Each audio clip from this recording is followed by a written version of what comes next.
नमस्कार। मैं प्रोफेसर सतीश चंद्र झा अपने चैनल में आपका पुनः स्वागत करते हैं। जब भी कभी जीवन अनेक प्रकार की परेशानियों से घिर जाए तो निश्चित रूप से आपको समझना चाहिए कि 9 ग्रहों के गोचरीय प्रभाव से ही हमारे जीवन में इस तरह की कुछ परेशानियां उत्पन्न हो रहे हैं। क्योंकि राहु एवं केतु जब भी अपना राशि परिवर्तन करते हैं और यदि आपके कुंडली में उनकी अशुभ स्थिति रहती है, जीवन में अनेक समस्याएं आपके समक्ष उपस्थित हो जाते हैं। परंतु यही राहु एवं केतु यदि आपके कुंडली में अच्छे भावों में स्थित हो, केंद्र त्रिकोण से उनका संबंध बने, आपके जीवन में खूब सफलताएं प्राप्त होती है। राहु एवं केतु अनेक प्रकार की इच्छाएं मन में जागृत करने का कार्य करते हैं। यह भौतिक सुखों के प्रति आपके मन में लालसा पैदा करने का कार्य राहुदेव करते हैं। जो वस्तुएं आपकी नहीं है उसके प्रति जो मन में एक चाहत पैदा होती है, वही तो राहुदेव है। परंतु इसके ठीक विपरीत केतुदेव कभी कभी व्यक्तियों को सांसारिक सुखों से विरक्ति की भावनाएं भी जागृत करने का कार्य करते हैं। राहु एवं केतु का 12 अप्रैल 2022 को राशि परिवर्तन होने जा रहा है। यह 18 महीनों तक राहुदेव जहां वृषभ राशि को छोड़कर मंगल प्रधान मेष राशि में संचरण करेंगे, वहीं केतुदेव वृश्चिक राशि को मंगल प्रधान राशि को छोड़कर शुक्र प्रधान तुला राशि में संचरण करने वाले हैं, जिसका प्रभाव निश्चित रूप से सभी राशियों पर, सभी व्यक्तियों पर अवश्य ही पड़ेगा। क्योंकि यह तो एक छाया ग्रह होते हैं, इनका कोई स्वतंत्र अस्तित्व तो नहीं होता, परंतु यह व्यक्ति को भ्रमित करने का कार्य अवश्य ही करते हैं। यदि आपके जीवन में सब कुछ अच्छा नहीं चल रहा हो तो निश्चित रूप से यह कहा जा सकता है कि कहीं ना कहीं राहु एवं केतु की स्थिति आपके लिए बहुत अधिक सुखद नहीं है। दरअसल राहु एवं केतु 18 महीनों तक एक राशि में रहने के उपरांत पुनः वक्र गति से पिछली राशियों में प्रवेश कर जाते हैं। एक राशि में 2.25 नक्षत्र माने जाते हैं, अतः मेष राशि में भी 2.25 नक्षत्रों अर्थात 9 चरण से गुजरते हुए राहुदेव पिछली राशि में प्रवेश करेंगे। वर्तमान में वह सूर्य की कृत्तिका नक्षत्र के प्रथम चरण, तत्पश्चात शुक्र के भरणी नक्षत्र के 4 चरण, उसके बाद केतु के अश्विनी नक्षत्र के 4 चरण से गुजरते हुए अपनी संपूर्ण यात्रा पूर्ण करेंगे। अर्थात इन 3 नक्षत्रों के 9 चरणों में एक चरण में 2 माह उनकी स्थिति बनी हुई रहेगी। दरअसल राहु एवं केतु जब भी आपके जन्म नक्षत्र से गुजरते हैं और आपकी कुंडली में राहु की अच्छी स्थिति नहीं होगी, वह अवधि आपके जीवन का अत्यंत ही कष्टकारी हो जाता है। इसी संबंध में आज मैं तुला राशि के लिए राहु एवं केतु के गोचर प्रभाव का वर्णन लेकर उपस्थित हुआ हूं। यह पूर्णतः चंद्र राशि पर आधारित है।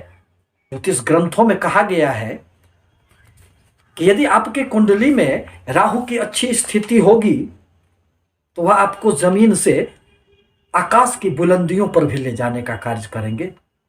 यह इतना अधिक धन देने का कार्य करेंगे अपनी दशा अंतरदशा में कि आप उसे संभाल नहीं पाएंगे। कहा गया है कि अभिष्ट कार्य सिद्धयो गृहे सुख स्थितिर भवेत, अभिष्ट कार्य सिद्धयो गृहे सुख स्थितिर भवेत, अचंचलार्थ संचया चितो प्रसिद्ध कीर्तयः। अर्थात यदि शुभ भाव में राहु केतु की स्थिति हो, शुभ भावेश के साथ उनकी युति हो, अथवा शुभ ग्रहों के दृष्टि प्रभाव में वह यदि आते हैं तो जीवन में खूब सफलता देने का कार्य करते हैं। दरअसल तुला राशि के 7वें स्थान में राहुदेव का गोचर होने जा रहा है। 7वां स्थान दाम्पत्य सुख का होता है, यह व्यापार का भाव होता है, यह साझेदारी का भी भाव होता है। अतः राहुदेव तुला राशि के जो ही सप्तम स्थान में प्रवेश करेंगे, तुला राशि के युवक युवतियों का यदि विवाह के इच्छुक हैं तो निश्चित रूप से विवाह हो जाएगा। साथ ही साथ दाम्पत्य जीवन में थोड़ी सी समस्याएं पैदा हो सकती है, अतः आपको आवश्यक होगा कि आप अपने दाम्पत्य जीवन में सोच समझकर अपने संबंधों की गरिमा को बनाए रखें। वह किसी भी प्रकार के सामंजस्य को रहने कहाँ देते हैं। अतः यदि साझेदारी के व्यापार में भी आप कार्य कर रहे हैं तो एक दूसरे पर विश्वास बनाकर रखना आवश्यक होगा, अन्यथा आपके साझेदारी के व्यापार में हानि हो सकती है।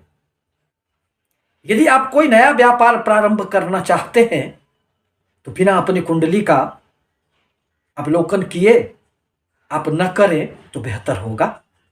दरअसल गोचर में जब भी राहु देव चतुर्थ एवं सप्तम स्थान में आते हैं तो मिले जुले परिणाम देने का कार्य करते हैं, और सप्तम स्थान में आकर राहु देव व्यक्तियों में यहां व्यापार में खूब उन्नति देने का कार्य करते हैं, कर्म क्षेत्र में सफलता देने का कार्य करते हैं, वहीं मन में हमेशा ही थोड़ी सी द्वंद्व की स्थिति उत्पन्न करने का कार्य कर देते हैं।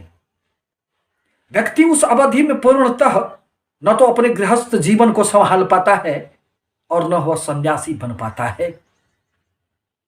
वह हर प्रकार के गुप्त मंत्रणाओं के बल पर जीवन में आगे बढ़ने का प्रयास करता है, जिसमें कभी उसे सफलताएं तो प्राप्त हो जाती है, परंतु अनेक प्रकार की समस्याएं कभी कभी उन्हें जीवन पथ पर परेशानियों में डालने का कार्य भी करते हैं। राहुदेव की 3 दृष्टियां मानी गई है। वह अपने पंचम दृष्टि से आपके लाभ भाव को देखेंगे, जो इच्छा पूर्ति का भाव है। अतः इन 18 महीनों में विभिन्न स्रोतों से लाभ तो आपको मिलेंगे। आपके अनेक प्रकार की मन की इच्छाएं, भौतिक सुखों की कामनाएं इस अवधि में तो पूर्ण होंगे, परंतु अपने बड़े भाई बहनों से संबंध बनाकर रखें, यह आपके लिए आवश्यक होगा। अन्यथा अविश्वास के कारण आपके भाई बहनों के साथ कुछ संबंधों में दूरियां आ सकती है। राहुदेव की 7वीं दृष्टि आपकी राशि पर पड़ेंगे, अतः मन थोड़ा सा अशांत तो रहेगा, धैर्य की कुछ कमी रह सकती है, निर्णय लेने में थोड़ी बहुत कठिनाई रह सकती है, परंतु आप अपने बाहुबल से, आप अपने प्रयासों में इतनी अधिक शक्ति भरने का कार्य करेंगे राहुदेव के प्रभाव से कि आपके हर प्रकार के रुके हुए कार्य पुनः आगे बढ़ चलेंगे। राहुदेव की 9वीं दृष्टि आपके पराक्रम के भाव 3रे भाव पर पड़ेंगे, अतः आपके पराक्रम में निश्चित रूप से वृद्धि होंगे। यह किसी भी प्रकार की लांछना आप पर नहीं आने देंगे और उन्नति का मार्ग तो निश्चित रूप से प्रशस्त करने का कार्य करेंगे। यह अभी सूर्य के नक्षत्र से गुजर रहे हैं, और जैसे ही राहुदेव भरणी नक्षत्र शुक्र के नक्षत्र में संचरण करेंगे तो शुक्र आपके लिए राशि स्वामी होने के कारण उस अवधि में आपको निश्चित रूप से अनेक प्रकार से भौतिक सुखों की प्राप्ति होगी, खूब धन लाभ होंगे। अब जहां तक केतु का प्रश्न है तो केतु देव आपके राशि में ही, लग्न में ही संचरण करने वाले हैं। कभी कभी केतु व्यक्ति के राशि में आते हैं, लग्न में आते हैं, उस अवधि में व्यक्तियों की जिस चीज के प्रति लगन होती है वह निश्चित रूप से वह व्यक्ति पूरा कर लेता है। मन में थोड़े से विचार तो खूब आते रहेंगे, कोई भी कार्य करने के उपरांत भी बार बार उन कार्यों को देखने समझने की इच्छाएं जागृत होगी। मन में होगा कि कहीं यह हमारा किया गया कार्य हमें असफलताओं की ओर तो नहीं ले जाएगा, मन में चिंताएं बनी हुई रहेगी। यदि आप धार्मिक व्यक्ति हैं तो धर्म के प्रति केतुदेव जोड़ने का कार्य करते हैं, क्योंकि यह तो व्यक्तियों को कभी कभी विरक्ति की भावना की तरफ मोड़ने का कार्य करते हैं। सांसारिक सुखों से केतु को कुछ भी लेना देना नहीं रहता है। तुला राशि के व्यक्तियों के लिए यह आवश्यक है कि आप राहुदेव के बीज मंत्रों का जाप करें, क्योंकि दाम्पत्य जीवन में यदि किसी भी प्रकार की कटुता बढ़ जाती है तो सफलताएं बाधित हो जाती है। आप जीवन पथ पर बहुत अधिक आगे नहीं बढ़ पाएंगे। इस अवधि में यदि आपकी विवाह होती है तो थोड़ा सा सोच समझ कर करना आपके लिए आवश्यक होगा। अपने मन पर आपको निश्चित रूप से नियंत्रण रखना आवश्यक होगा। इस प्रकार कहा जा सकता है कि तुला राशि के लिए राहु एवं केतु का यह राशि परिवर्तन कई क्षेत्रों में उन्हें अनेक प्रकार की सफलताएं देने का कार्य करेंगे। यूरिन से संबंधित कुछ समस्याएं इस अवधि में आ सकते हैं, उस पर आपको ध्यान रखना होगा। स्वास्थ्य की थोड़ी सी समस्याएं कभी कभी चलते चलते आपके जीवन पथ पर रुकावट का कार्य करेंगे, जिससे बचना आपके लिए आवश्यक होगा। धन्यवाद।